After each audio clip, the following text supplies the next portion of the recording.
Le compte à rebours a commencé pour la Commission électorale nationale indépendante, moins pour l'actuelle formule. La question de sa restructuration est à l'ordre du jour de la plénière ce mercredi à l'Assemblée nationale. Le ministre de l'Intérieur a présenté ce projet de loi aux élus et est revenu sur les motifs qui expliquent cette modification. L'inadéquation des méthodes de gestion des finances de la CENI par rapport aux règles de l'orthodoxie financière prescrites par les textes légaux et réglementaires à la matière.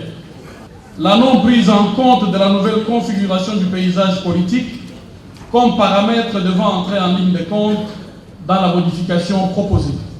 Au total, d'articles sont soumis à l'examen de la représentation nationale, dont l'article 10 qui introduit la société civile dans la constitution du bureau.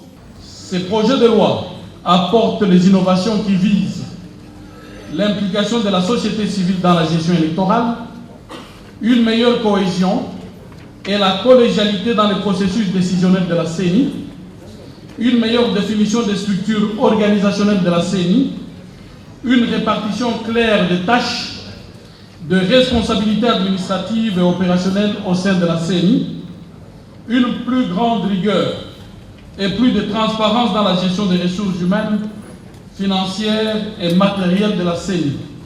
Le débat général a été ensuite ouvert sur ce texte qui passera par la commission PAJ pour son approfondissement.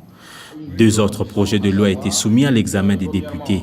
Il s'agit de la loi portant autorisation à la ratification de l'amendement au statut du FMI, ainsi que celle relative à la Commission de l'Union africaine sur la prévention et la lutte contre la corruption.